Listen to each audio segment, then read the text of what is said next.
Okay, friends, ladies and gentlemen, those of us who are in here in the University of Nairobi Department of History and Archaeology, here in our nation's capital, we are also including those who are following our proceedings online. We just want to take this opportunity to welcome you to our ongoing series of research staff seminars. Today, we have one of our PhD students, Miss Juliana Torome, who is going to speak to us.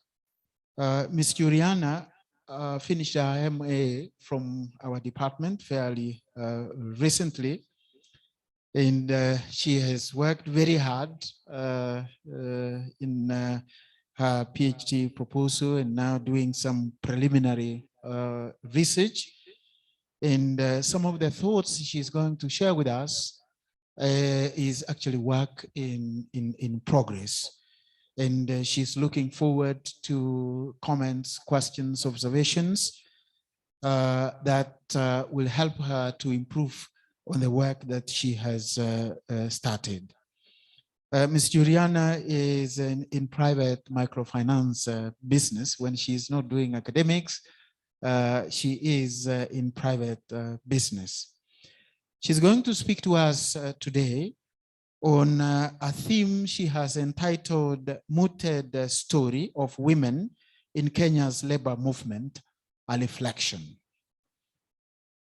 Essentially, in this presentation, Juliana is going to argue that there is a need to utilize multiple frameworks to tell the story of women in the Kenya labor movement.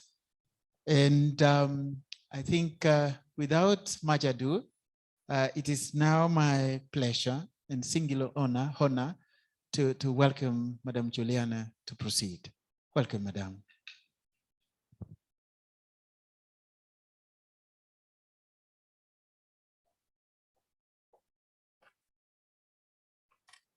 Welcome, everybody, and thank you for showing up.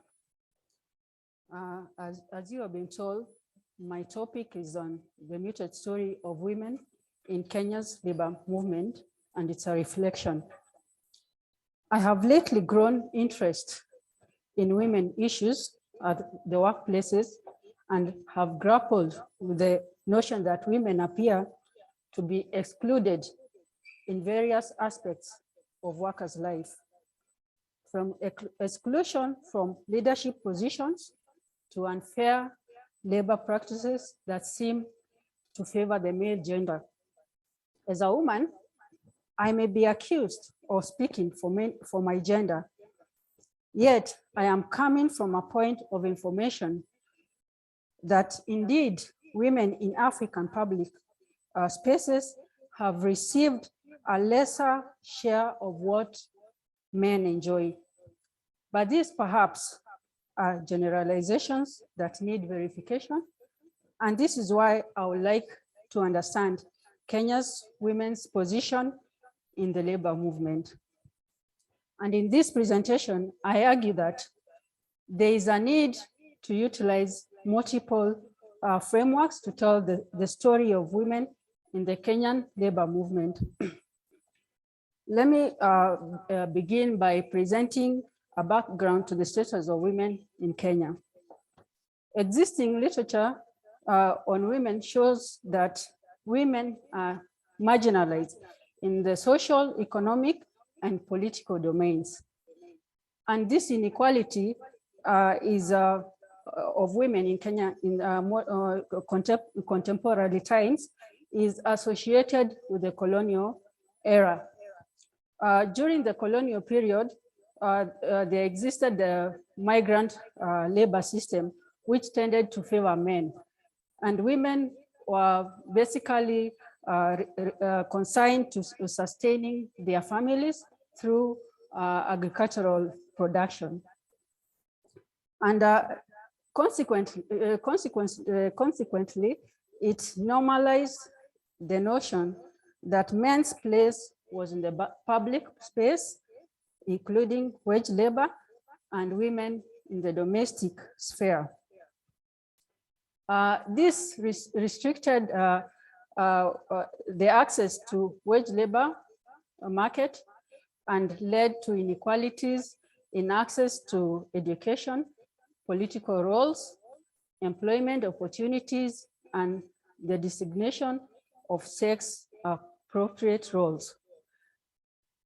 In post-colonial times, women began to join the labor market, and it was occasioned by the transformation in domestic structure, the system of education, and land tenure. By this, I mean, for instance, households, there was a rise of the number of households that were led by single women, and also more women had access to education, and as a result, they gained entrance into wage labor. However, women in Kenya's labor market experience abuse, and their rights and freedoms usually are manifested in poor working conditions and terms of service, and also in sexual harassment in work spaces. And to make matters worse, trade unions lack clear policies concerning gender. Additionally, the poverty of women in Kenya is linked to their employment patterns and status. Employers tend to prefer men for permanent jobs, as women are usually considered to be replaceable. Therefore, women are unlikely to receive any form of training. This makes them apt to low status jobs with slim chances of career advancement. In the public arena, the number of women in decision-making and policy-making positions remains low.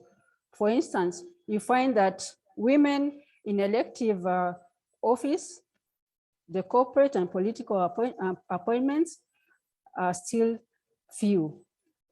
This points out to marginalization of women in the public sphere. From this reality, it is possible to postulate that women too are ignored or marginalized at various levels of workers' engagements. Yes, this assumption could be wrong. I'm therefore itching to find out in what ways these women in the labor movement were excluded in whatever aspect of labor organizing and why. To this, I suggest three possible approaches.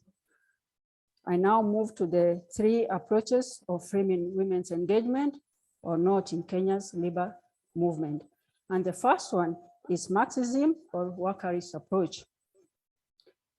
Marxism is premised on the notion that in a capitalist mode of participation, of production, profit making is the chief objective of economic-oriented activities of manufacturing, production, and distribution.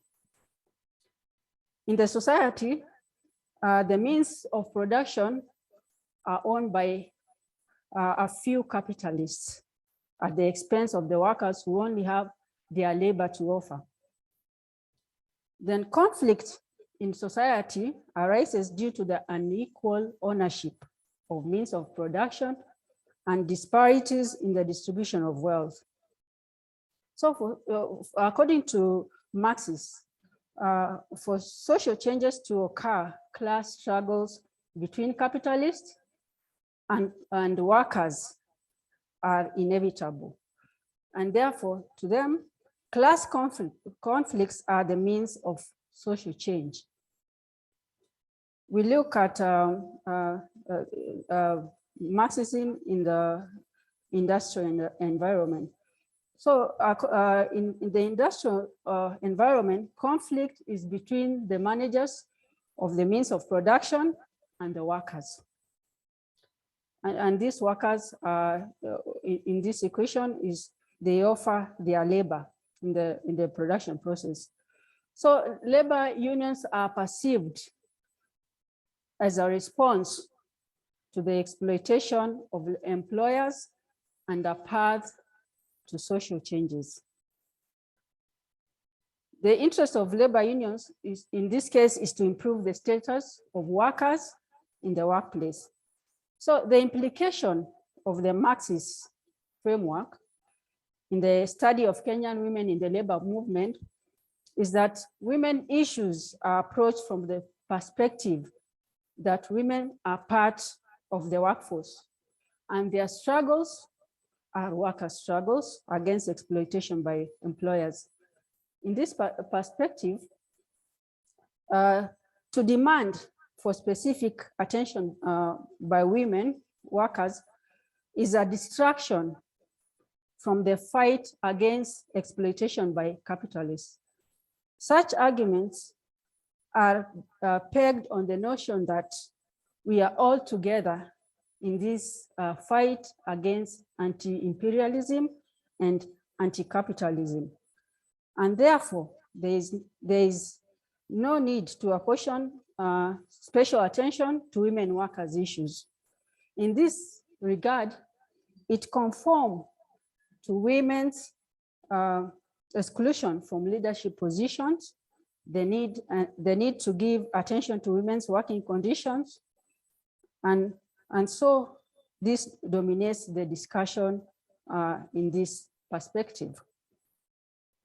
I'm now going to look at some of the studies that further explain the Marxist perspective.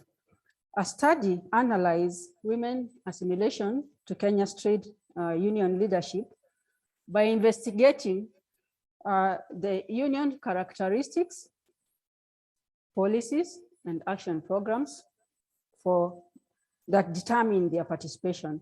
And it was observed that women were marginalized in executive positions in national unions. However, they were included in leadership positions at the union branches, but only as deputies or trustees. Additionally, unions with women in leadership positions tended to implement action programs and policies that promoted the inclusion in leadership position. And this was only evident in recently licensed unions.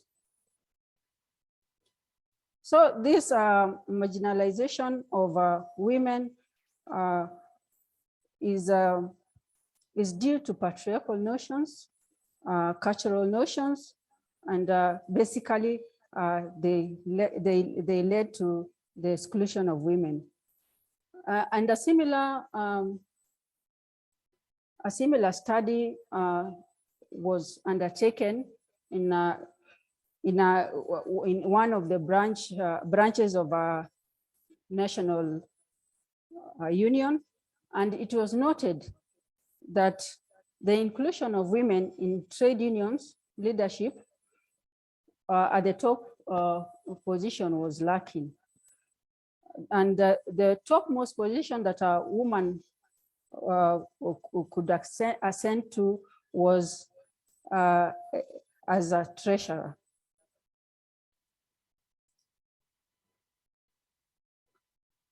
Further studies have shown that a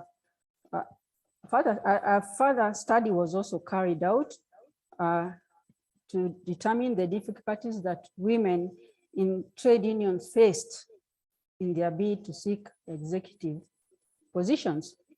And the study established that patriarchal structures within the unions and sexism hindered women from participating and attaining leadership positions. Moreover, an interrogation on the extent of gender representation in trade unions and organizations and the levels to which the new labor laws in Kenya on gender inequalities impacted these institutions established that gender disparities were evident in these organizations, particularly at the management levels despite the new laws.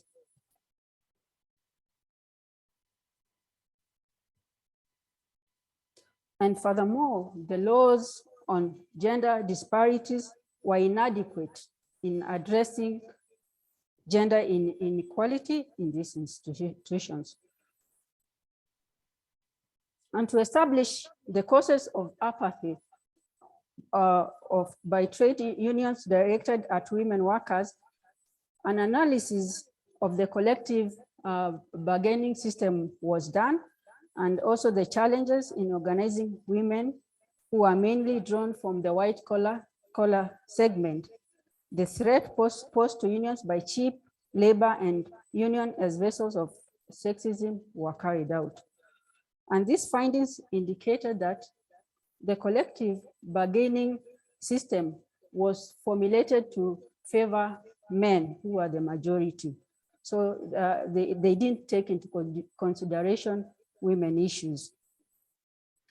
So from this literature, it is clear that women are excluded or discriminated against for their gender due to patriarchal structures within unions and organizations, non-implementation of gender equality laws, and underrepresentation in white-collar jobs, lack of clear policies on gender equality, and so forth. It is therefore tempting to stop there and listen to the women and placate them by addressing their concerns, and yet the question would still be asked, is this all about what women are asking for? Will this not be tokenism if, for example, women were given leadership positions and changes were done to organizations' policies to favor women and so forth? Then from a feminist angle, perhaps, all these new or improved conditions for working women will not be enough to address the exclusion or being ignored of women in the workplace in Kenya's labor movement. Now let's look at the feminist approach, which is a second approach. First of all, I would start by saying that feminist theories are open to various interpretations. However, what they share in common is the attempt to isolate men's actions that restrict women to an inferior position in society. Feminists maintain that a value system based on gender is the basis for men's dominant position in society. And in this case, patriarchy supports the structure of society and institutions in line with men's interests. To this end, women are socialized to adopt certain types of behaviors that are regarded to be sex appropriate and help to sustain women's subordinate position to men. Feminism, therefore, advocates for an overhaul of power in the social relations with which disadvantage women.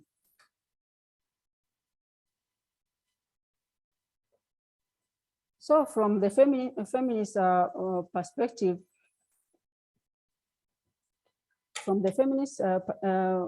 perspective, feminists generally recognize the sameness and differences in workers at workplace. And by this, I mean, they accept that all are workers, but women have their own issues which need to be addressed.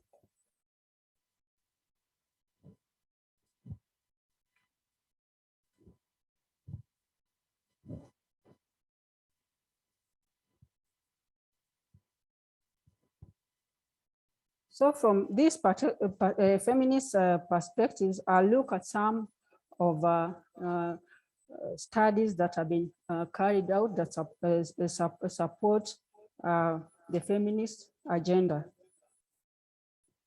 A study sought to establish the level and distribution of women permanently employed as officials within the British trade unions and their agencies and objectives within the movement.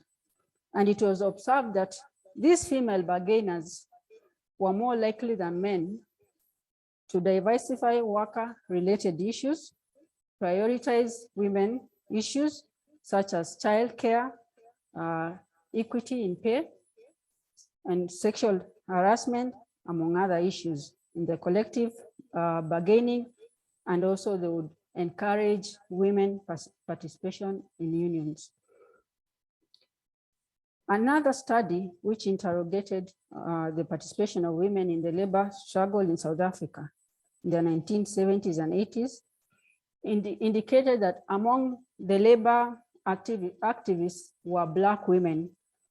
And these women played a significant role in organizing workers in the fight for better pay and working conditions, just like their fellow men.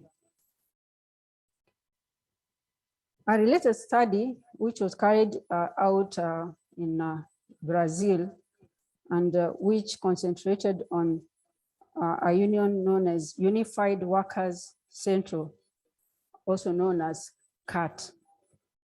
And it focused on the adoption of gender equality within its executive bodies that propelled the union to be a pioneer in the labor movement. And it was established that through the initiative, women attain institutional, associational, and social power. And this earned CAT the credit for being an organization that is pro-women's rights. Similarly, an analysis of the accomplishment of women in Canadian and United Kingdom trade unions concerning presence, equality, activity, and structures observed that women's structures were of value to women in the encouragement of participation, movements, involvement, mentorship, dissemination of knowledge to women members, among other issues. So from this literature, we see there's an emphasis that the adoption of gender equality in the decision-making bodies is of advantage to women and the organizations. For instance, women could attain institutional power and social power, encourage more women to join labor unions. Women could also train members and prioritize women issues, among other advantages. However, in such an approach, women are seen as amplifying the discrimination and not dealing with the issues at hand. From a social movement unionism perspective, to improve the status of women requires collective action. And in this case, cooperation between the trade unions and the other forces in the society. Now let's look at the third approach, which is the social movement unionism. First, I'll begin by defining the term social movement. Social movement refers to a network of informal interactions between individuals, groups, and organizations engaged in political or cultural conflicts on the basis of collective identities. In this case, by this I mean that there is in social movements, there is a collectivity of individuals or groups who aim at achieving a certain common goal.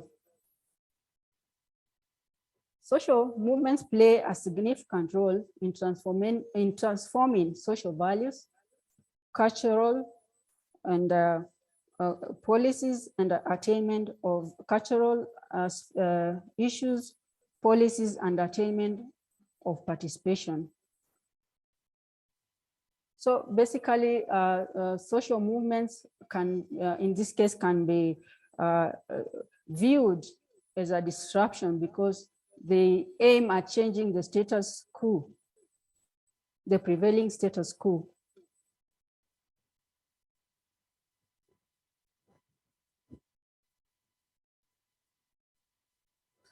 I'll also define the term social movement activism. And in this case, it refers to union organizing their activities beyond the workplace agenda, such as fair pay and terms and conditions of work. Trade unions engage in societal struggles concerning issues such as human rights, politics, democracy, and social justice. So they work together with other allies, and they engage in issues for the mutual benefit. So by this, I mean social movement, they tend to go beyond their regular responsibilities of fighting for workers' rights within their workplaces, and they engage in societal struggles. For instance, if there is an uproar concerning sexual harassment in the society, it also affects women in the working environment. So you find that in this case, trade unions would work hand in hand with other forces to ensure that there are changes to address the issue. So social movement unionism can liberate workers and also enrich unionism, enhance cooperation with other allies fighting for democracy and other popular issues. So the intersection of the labor movement and other alliances will be discussed in some of the studies that I'm going to take you through. A history of women in the labor movement in Brazil, and specifically how women's issues gain visibility in Brazil, indicated that feminism and theoretical debates played a chief role in this context. They encouraged a deepening debate on the protection of women and gender equality in the mainstream, forging way for the future.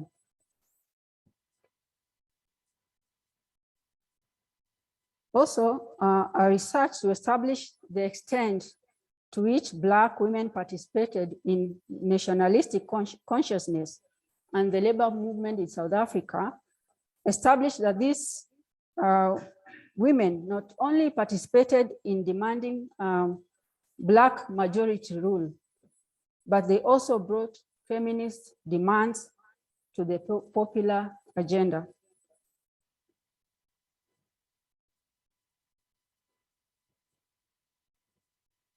Additionally, a study examined instances in which both the labor movement and feminists collaborated over the last century, and they all benefited. And it shows that unionists and feminists work together in the struggle for women's rights in both the domestic and public spheres. and also in structured employment.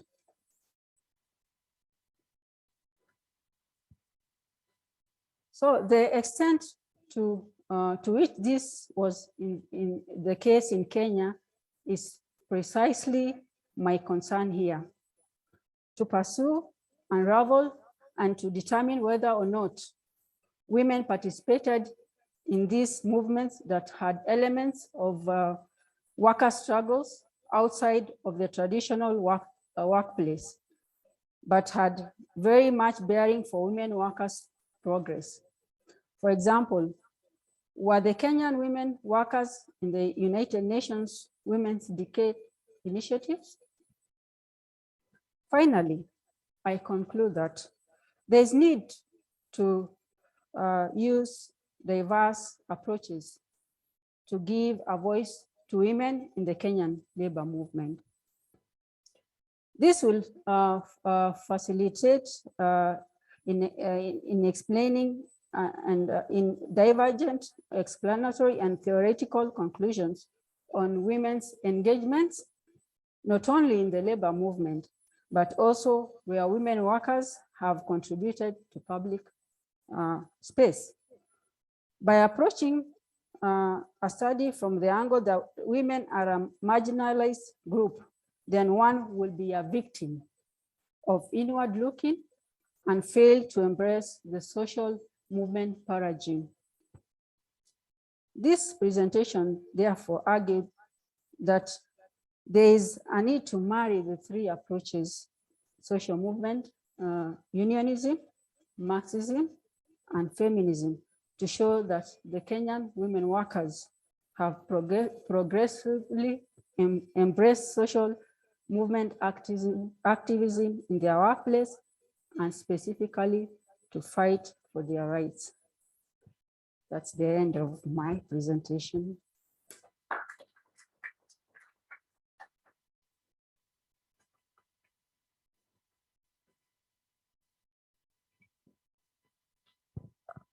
Wow. Thank you very much, Juliana.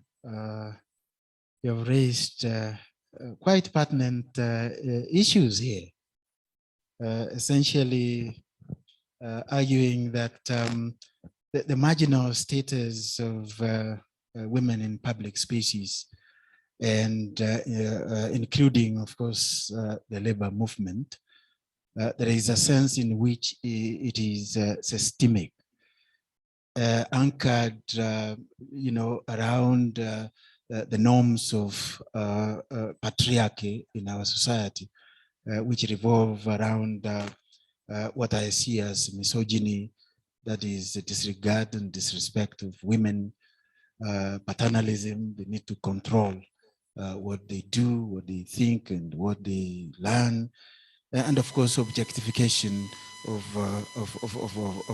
this gender.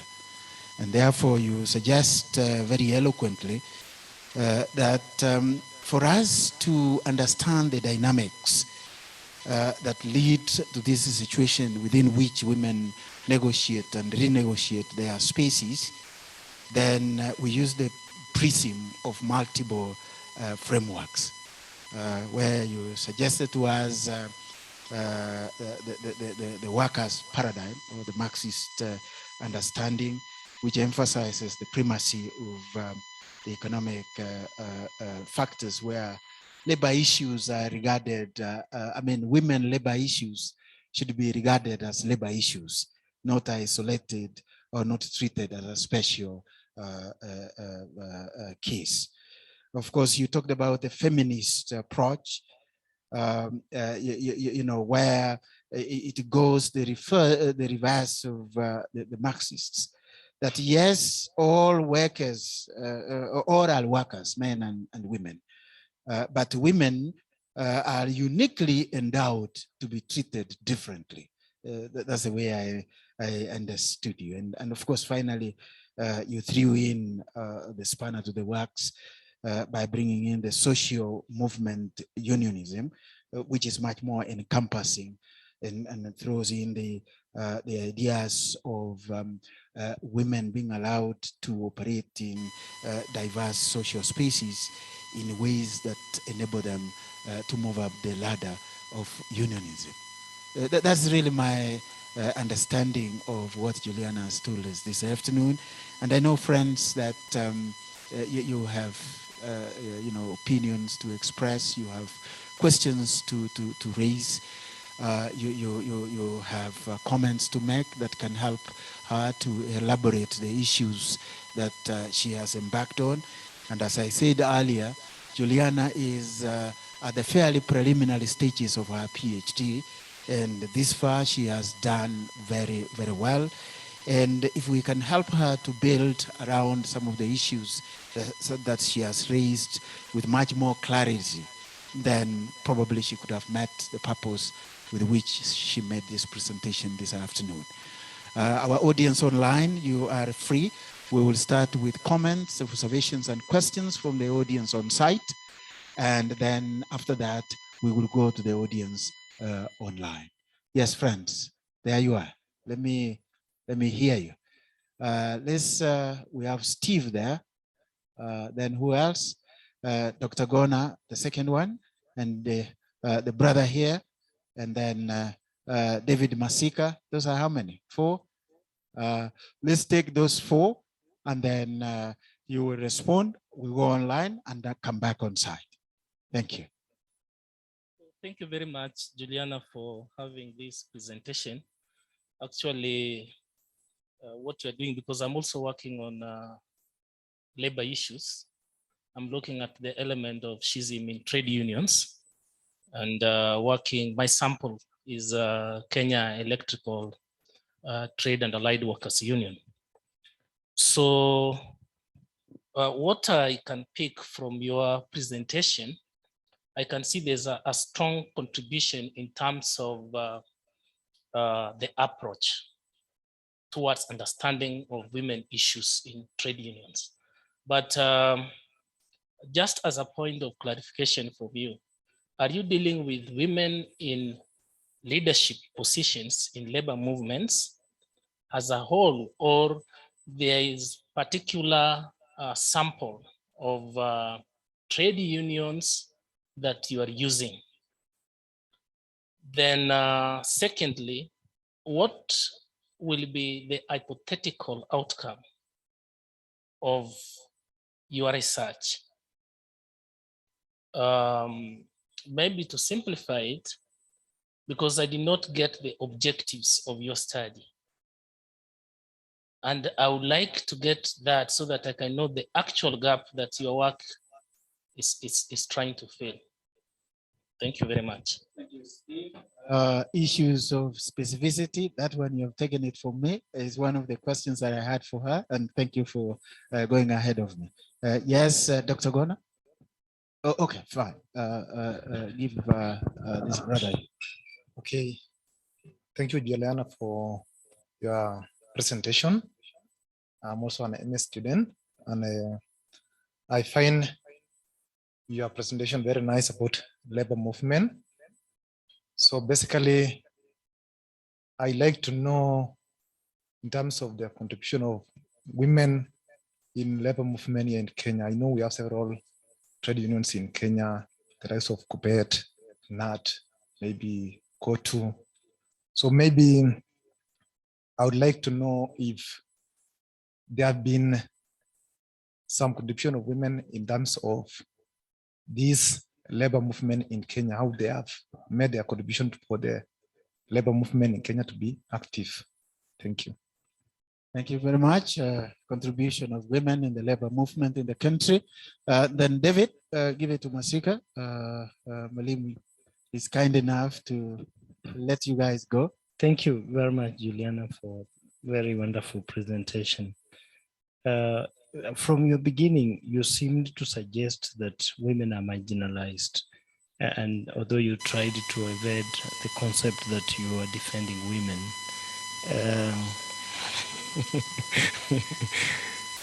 my question would be, who is marginalizing women? In as much as you've told us the laws and everything, who is marginalizing women?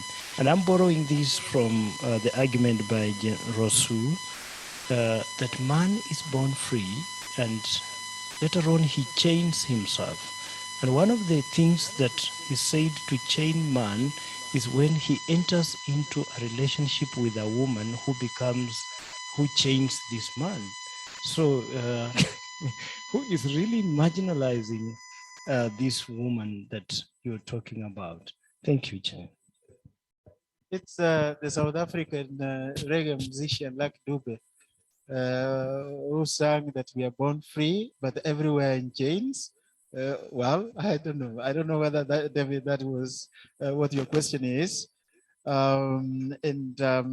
Also, Juliana, are you a woman defending women? That's what I heard David saying. Yes, Dr. Gona. Thanks, Juliana, for your presentations. I mean, it's a good beginning. As a labor historian and interested in your third approach in particular, I'm wondering. Put the mic closer to you. I'm wondering what other areas of public engagement would you think women were involved in? Right. You talked of the UN, agenda for women, the Women's Decade, etc. Those are important. But what other areas of engagement would you think women workers engage themselves in the public space? Thank you. Thank you. Other areas, other species, and all that. A good one. So I think, Juliana, those are enough for now. Take on those ones, and then we will have another round of online. We'll have a round of online, and then we'll come back to on-site questions. Please carry on. Okay. I'll first begin by answering Steve, and if I got you right, you wanted to know what is the objective of my study, and I'm assuming my larger study. Yeah.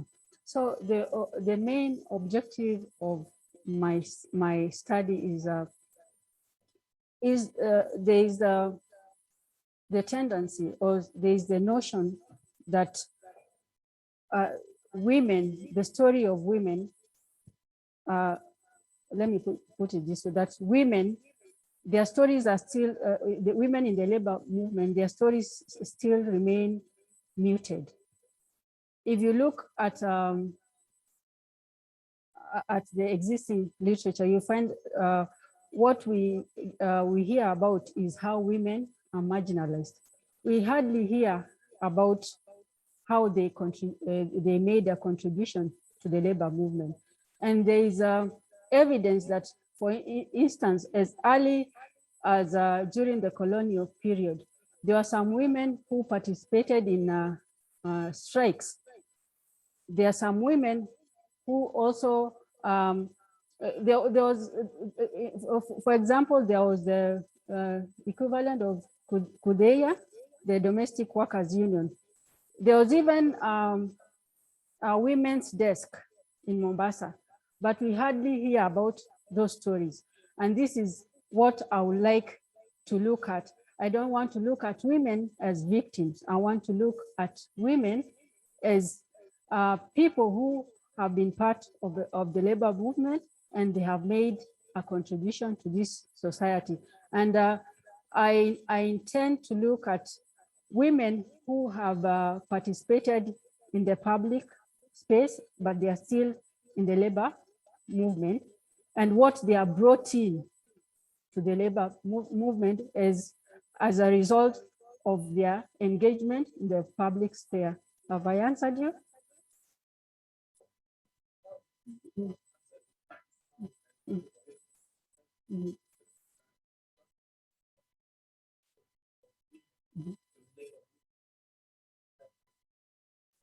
Yes, precisely. I want.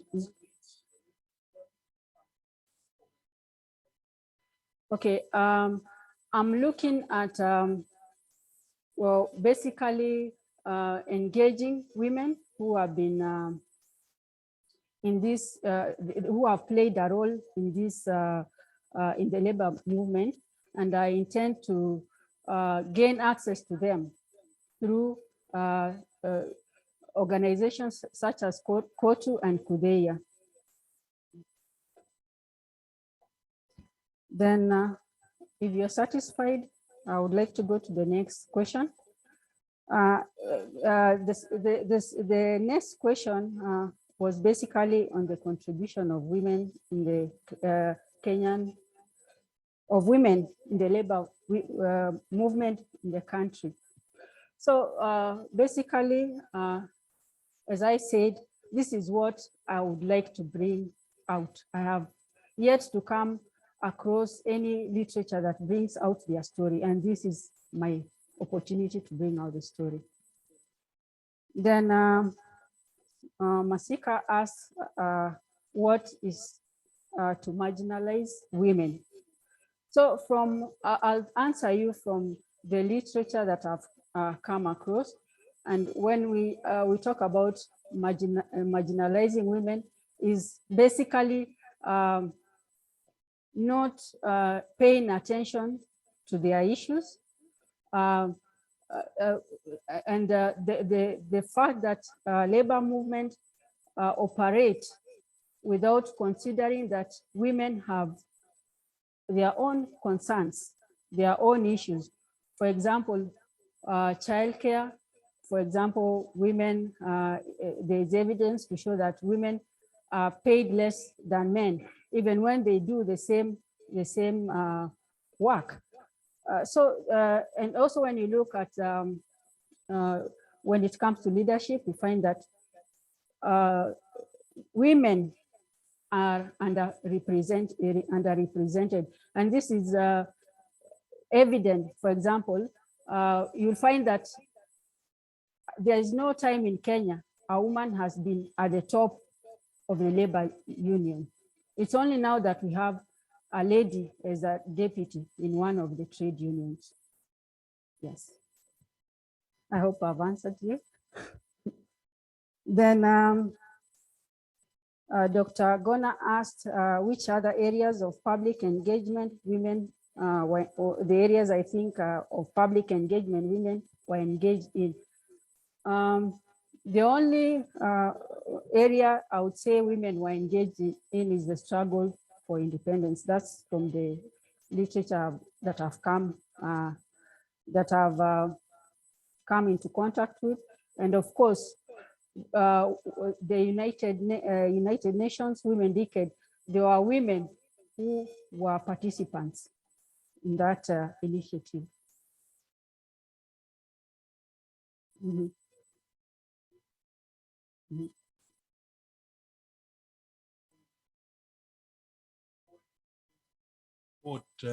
When the women came back from Beijing, and what that portends for women's engagement in public space and in the labor movement.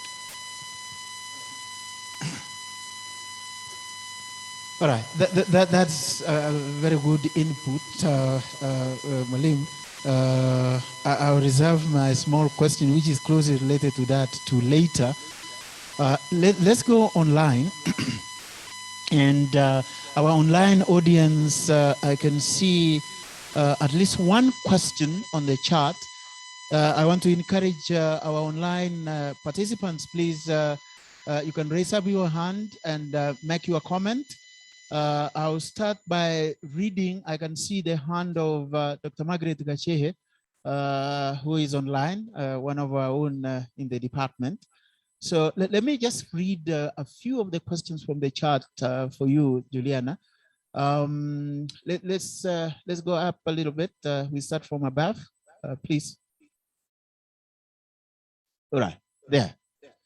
There's a question here from Helen Mwaura. This is what Mwaura says. Great presentation. Given the marginalization of women as per your presentation, did you find an area where this issue has been addressed to reduce, eliminate this marginalization, especially in the Kenyan context? Let's look at Kefa Odembo. Kefa Odembo is one of our students who has just completed his MA. This is what Kefa says. Juliana, that was a fair attempt at analyzing the gendered socio-economic matrix in the society. It corroborates the Nation newspaper report entitled Women Relying on Old School Skills to Excel in Science. It asserts that women in, what was he saying here? Women have had to surmount considerable challenges specific to women to thrive in science, ranging from structural, societal, and personal. That's basically a very nice comment, which you can think about. Let's then have Dr. Gachehe. Please unmute yourself and raise your question or make your observation. Thank you very much, Chair. Can you hear me? Yes, we can hear you, Maggie. Thank you, and apologies. I had exams going on, so I was not able to physically attend. Juliana, I'm very proud of the steps you have taken towards enrollment. I remember just like yesterday, you were in my class. I have two questions. Now, we note the dismal numbers of women in trade unions, no question about that, and even more in leadership positions. Now, yet when one looks at, say, for example, the Kenya National Union of Teachers, NAT, there is definitely a disproportionate representation of women here. I think you would agree with me. And therefore, my question is, to what extent does this perpetuate the patriarchal notions of gender division in the workplace? And tied to that, how does this hurt the struggle for a more egalitarian representation of women across the labor market? My second question is this: what about women in the informal workplaces? The chamas, for example, through which women are able to transact, to save, to invest, right? Now, I'm wondering in which of these multiple frameworks that you speak about do these women fall, if at all?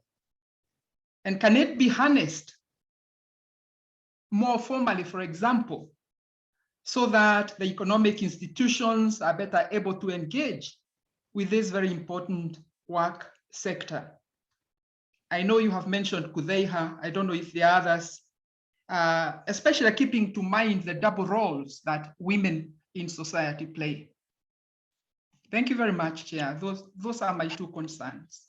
A minute before you unmute, we missed the last question because you briefly went off. Please, could you kindly repeat that? Thank you, Chair. I was inquiring about women in the informal workplaces. The chairmans, for example, because we know women here do a lot of transactions. They're able to save, they're able to invest. And I was wondering in which of the multiple frameworks that Juliana discussed that these women in the informal sector might fall. And if it can be harnessed more formally so that, for example, the economic institutions are better able to engage with this very important, in my view, workforce or work sector, if you want. I don't know if you've had me now, but Jacqueline Kamau, please unmute yourself, madam, and raise your question. Jacqueline Kamau.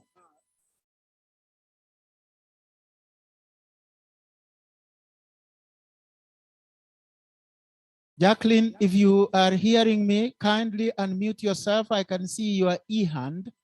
Unmute yourself and raise your question, please.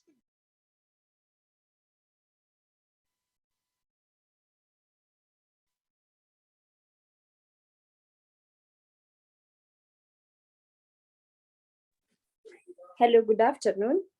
Thank you for this opportunity. I want to congratulate Juliana for the excellent work and mention that I am in the world of academics. I'm also a PhD candidate and I'm in the labor movement, among of the women in the labor movement.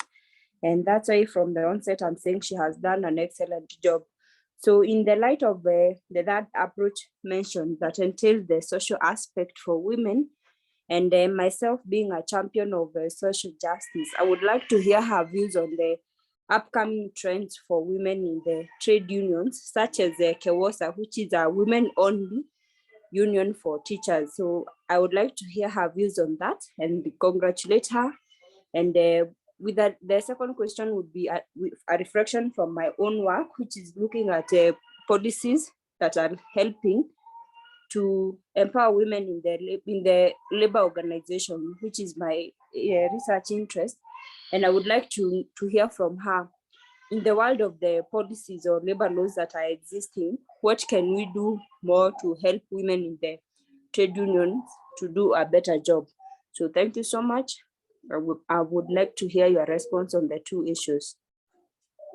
Jacqueline, very important ideas there, particularly the one on women-only trade unions. Juliana, you've had that. Angelica, kindly unmute yourself and go ahead with your question, madam. Okay, good afternoon. First, I'd like to thank Jackie for the very good presentation. So my comment or my question is to do with what you spoke about with regards to some of the effects of colonialism and how some of the policies that were put in by the people who are in power then still impact how labor movements carry out, their transactions in relation to women today. I think there seems to be a problem from your end. We have missed a couple of things that you said. Could I kindly ask you to write your question on the chat because it appears that you have connectivity problems from your end, madam. Kindly, we are requesting that you write the question on the chat and we can read it out for the presenter, if I'm not asking for too much. Next, let's have another question from online. Maggie, is it a new question? Because your e-hand is still up.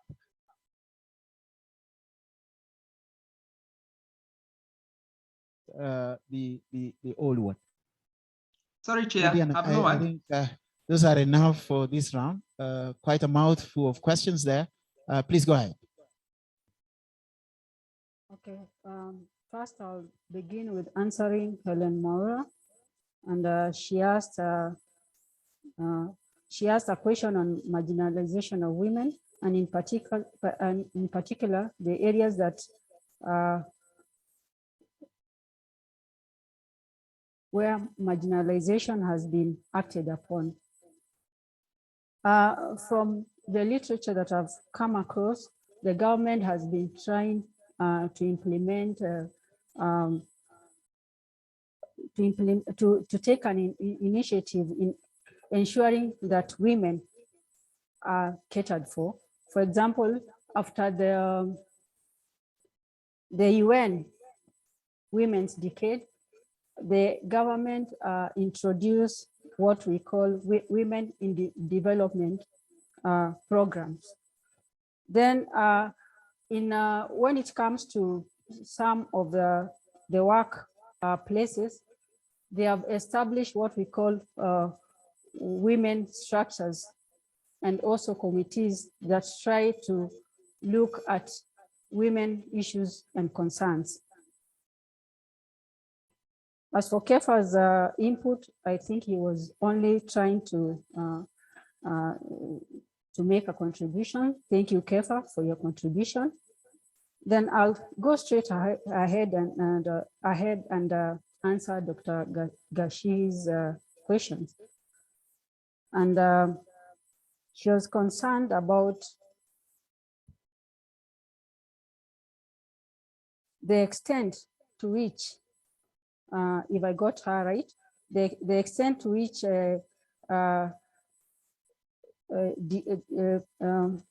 marginalization of women perpetuates gender division in labor.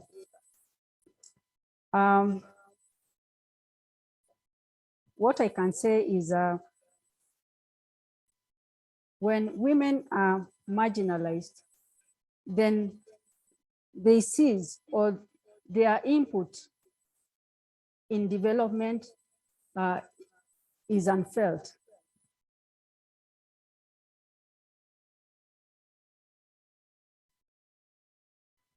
Okay, then as for the struggle for representation of women in the labor market, I think what she wanted to know is, this question was not very clear. I'll come back to that in a few, yeah. Then she wanted to find out where these frameworks, the 3 frameworks I suggested in the study of women, comes in when it comes to women in the informal sector.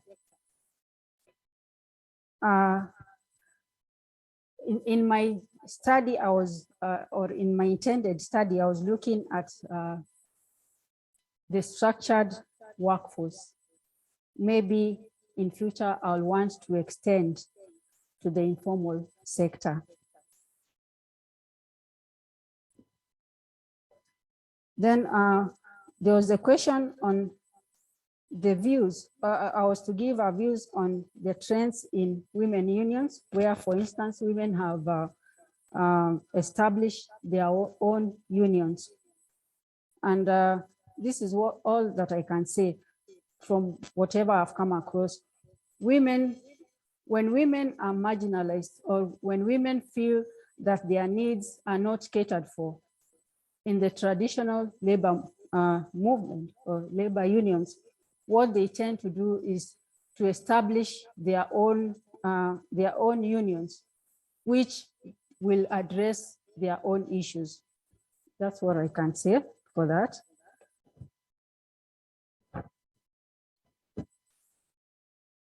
And on the policies and what can be done for women to be heard in the labor movement.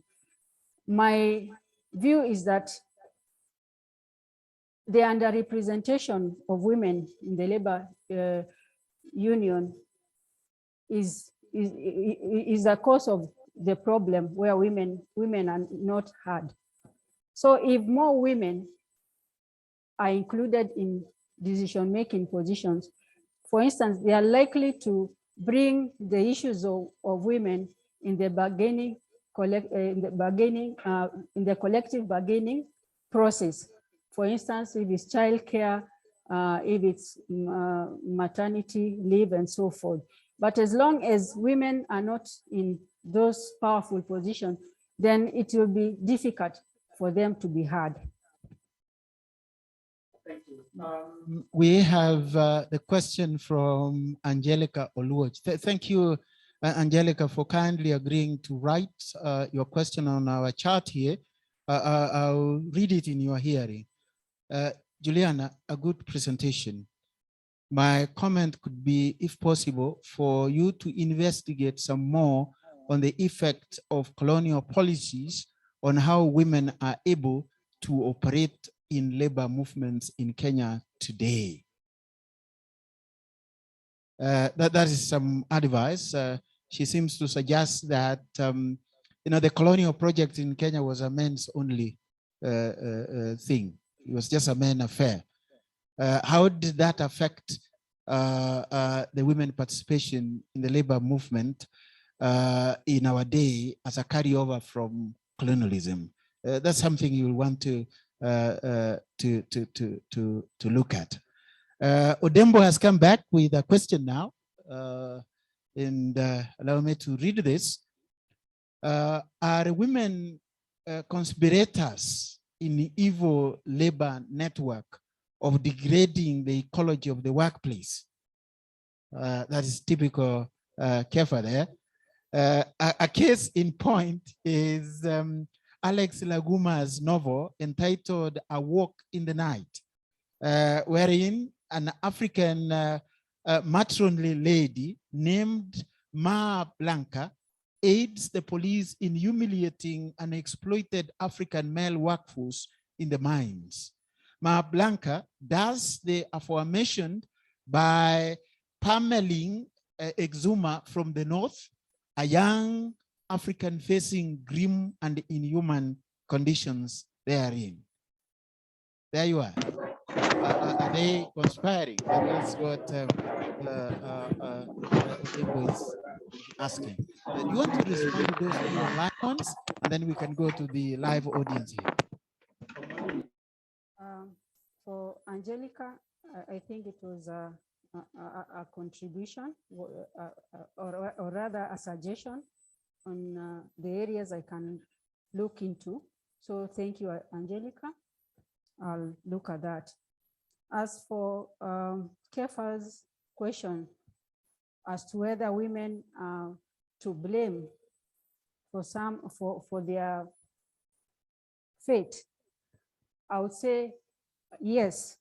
I think they are also to blame because you look at from some of my findings that, for instance, when it comes to elective positions in trade unions, you find that women tend to shy away from participating, and they tend to look at issues from what we would say we've been socialized to believe that the public space is for men and women belong to the domestic space. So these women will tend to shy away from participating in leadership positions. Thank you very much. We now come to the on-site audience as we have Dr. Gona one more time. We have Steve again. Steve is one of our MA students, also interestingly working on the labor movement. We have the rest of the MA students who are in here. You don't have any questions or issues you want to raise with your colleague? We have David Masika here. David, who has just submitted his PhD. Probably you have some input to make. And then who else? Yes, yes, madam, you'll come in that order. But since I have the mic and the moderator, you can allow me to abuse this by asking the first question for this round. And Juliana, my first one is not a question. I worked on an article a couple of years back where I was looking at the interface between biomedicine and the state in Africa. And I was basically arguing that the state had a way of using biomedicine as a tool to control and if need be mobilize the ordinary citizenry. So for the state in Africa, I was using Kenya as an example, biomedicine was not just an epidemiological aspect, but it was much more than just epidemiological. And in that, I did make mention of this idea of marginalization of women. And I opined that the problem with women participation, either in politics or in other things, including the labor movement, is that women, just like men, are actually products of patriarchy. So whereas they are biologically women, socially they are men in some senses. That is why they use patriarchy they use the prism of patriarchy to appropriate certain things in their lives, both in the private and in the public space. That's something probably you might want to think about to help you understand some of the aspects that you are dealing with, particularly when women are enemies of their own women movement in the labor organizations in the country. Now, the small question I had, we have touched on it partially, and I'm taking it from my reading of Dr. Gona's work on the labor movement in Kenya, particularly on what you did for your PhD and then subsequent publications, and I hope I read them well. You seem to argue that the state in Kenya emasculated the labor movement in a very complex way, using two main methods. One is they crush them, or two, you co-opt. They co-opted them. So I was just wondering, and this is a small one, probably you can do more research on this once we finish. What is the role of the state as an institution in actually marginalizing women in the labor movement? When the women only labor movement for teachers was formed, there were murmurs of the hand of the state behind the scenes to weaken NAT. I don't know, but I'm just trying to throw a wild idea to you and see what you can do with it. So look at how the interface between the state and the labor movement has affected the way women are viewed in the labor movement. That might be helpful in my view. You can respond to all the questions that have been raised. Go ahead, please.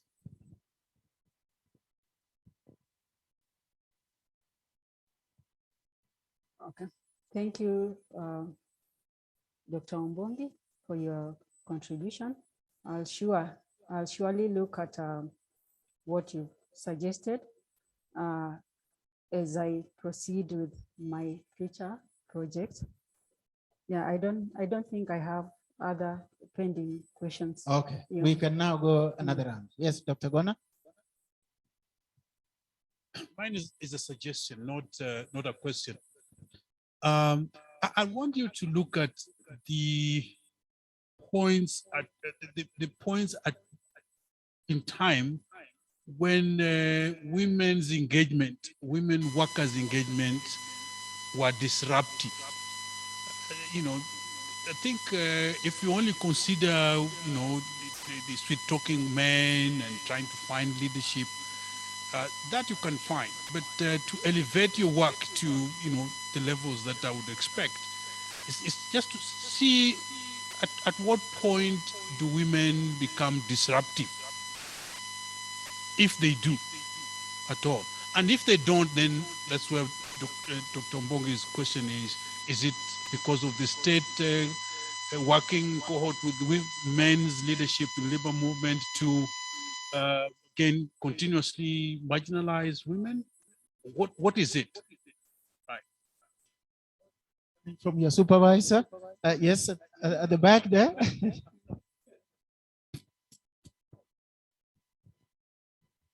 Yeah, yes.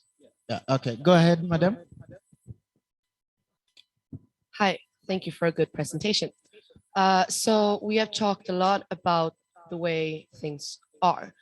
And you've touched upon the fact that male issues are often regarded as universal issues, whereas women issues are only women issues.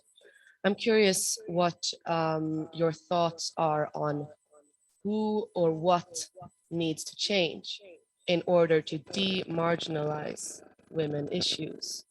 So what do we need to see in terms of action to change the way that you have described that things are? Thank you. Very important. We had David, yes, and then we go to Steve.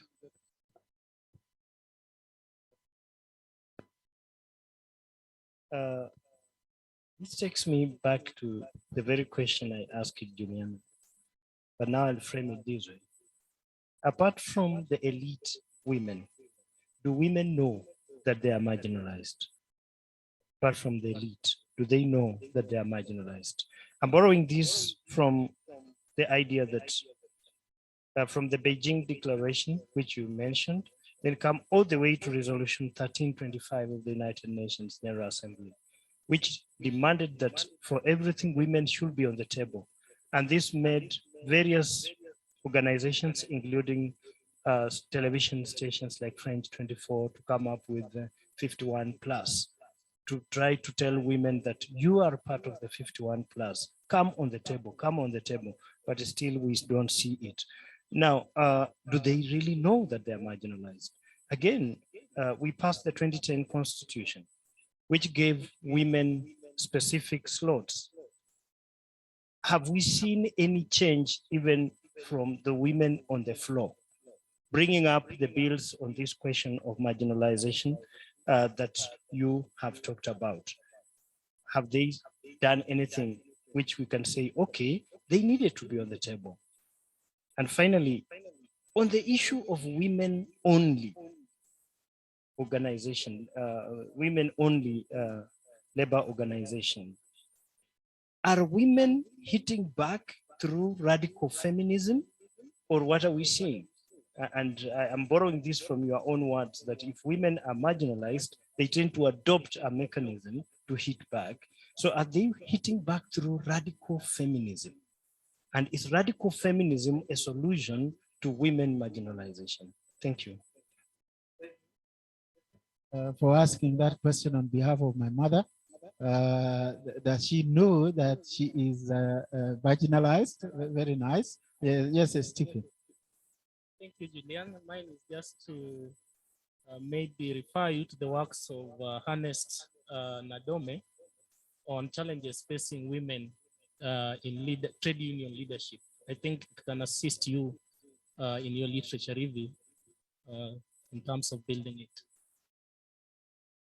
Thank you very much. Do we have, yes, Madam, did you have something to ask? Madam at the back? All right, that's fine. Okay, Juliana, give it a go, please.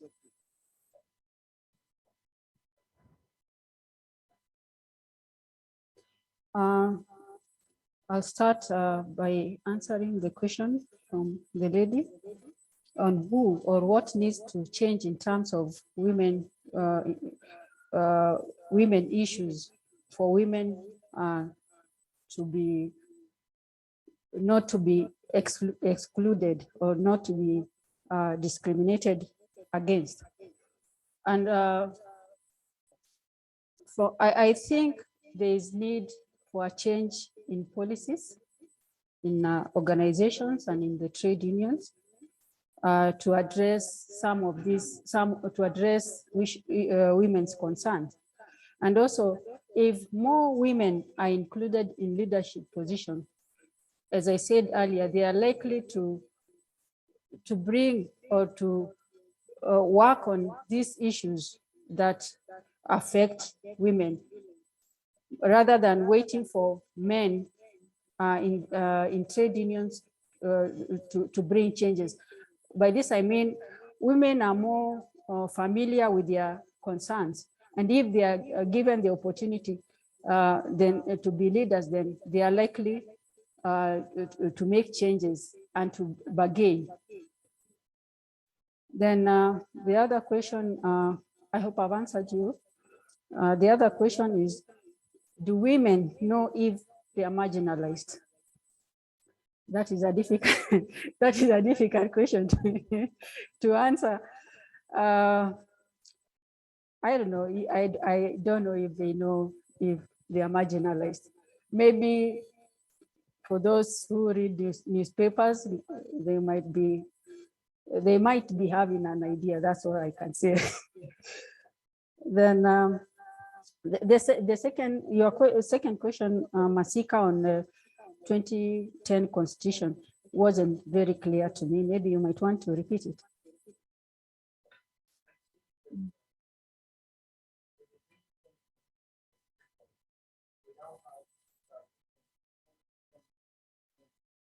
In the House, we have women county, we call women reps and everything in the parliament. Do you think they have done anything that we can say, all right, these few that we had have shown that 51 plus 1 being out is that has really been has worked against us by looking at what they have contributed. Do you think they have contributed anything substantive in Parliament? Okay. I think they have tried to do the best they can, because it is, I would say it is clear that when there are few women and more men in parliament, then the voices of women tend to be suppressed. So I think they have done the best they could, or the best they can. And in this, I'm talking in terms of empowering women and articulating issues that are related to women. For example, women have been in the forefront to fight for more women representation in parliament. That's all I can say. And the other question you raised was on the issue of women-only organizations, women fighting from radical feminism. Is it a solution to women marginalization? Also, that is a difficult question to answer. But yes, there is some element of feminism in their fight for empowerment, because when an organization is formed that is more or less articulating the issues of women, then it is from a feminism perspective. Then the last suggestion was from Steve. Thank you for your suggestion. I'll definitely read the literature you proposed. Thank you. Who has? We must ask something online. All right, let me come this way and look at one line here. Yes, there is one from Bruno Musioki. Bruno is one of our MS students. This is what he's saying. Juliana, my concern is on the women-only movements. Organizations not destabilizing the equilibrium that the society is seeking to achieve. That's a good one. What do you say? Bruno sees as the women-only movements have a destabilizing influence on society, and what Bruno sees as an equilibrium. What do you say? In a way, they are a disruption, because they are trying to change the status quo of women. So yes, they are changing, or they are aiming at changing how things are. That's all I can say. All right. Dr. Gwana, you want to come in again? Please, a quick one.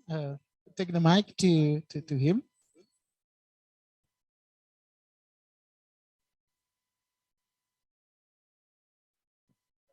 I would suggest that you look at the histories of labor movement in South Africa. There's a woman called Connie September. She's the first general secretary of the largest trade union in South Africa. This is COSATU. And if you look at the Connie September's biography, you can actually identify the manner in which Connie September became the top leader of the largest trade union in South Africa. And that can give you pointers to what you can actually investigate in the Kenyan situation. On the female-only unions, you had KEWO, this is Kenya Women Workers Organization, that focused on the women working in the flower farms, particularly in Naivasha. Kathin Maloba, I hope she's still around, could really highlight to you how she ended up resigning from COTU as the women's head of the women's department to form a women's only. And whether that exists or not, that would be an interesting aspect you want to know. If it doesn't exist, if it's not vibrant, then the question is, why is it not vibrant today when the aim was to have an only women's labor organization to address women's issues? Just two will assist. Thank you. Juliana, the last one for me, and this is very last because we have to bring this to the end, is the question that David raised about women awareness. My suggestion would be that perhaps take a look at Kenya now as a much more open society than we have ever been, at least in my lifetime. And part of what informed the series of seminars that we have, unmuting the muted histories, is actually because of this openness that we experience right now. In the public spaces as well, Kenya is much more open through the mobile telephony, through the FM stations, which I have lost the count. In fact, I was counting the vernacular FM stations in the country some months back. It looks like we have a new one virtually every month. I've lost count.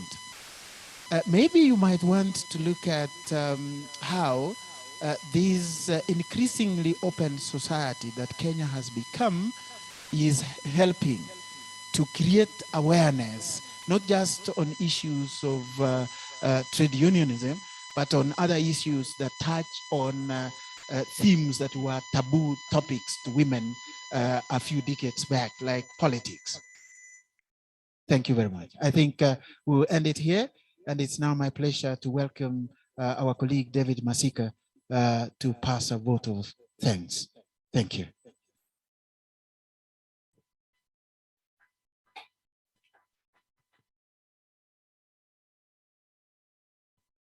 Thank you very much, the chair of the session. Thank you, Juliana, for a good presentation on the debate of women. It is evident that women struggle for public space is loud in our history. We'll agree that they have struggled a lot to be even where they are today. Reading Margaret Payne's article on Madare, she argues that some years in 1950s, women were not even allowed around here. The colonial government, and I saw somebody saying something about that. The colonial government will not allow women around. And they were marginalized by the colonial government. But then the woman of Nairobi was also marginalized in the village. If you went to the village and said, I've married a woman from Nairobi, then everybody would be like, huh? Nairobi? They are spoiled. But then formal employment at that time in the industrial area and everywhere, which could bring women on the public space, was actually Nairobi.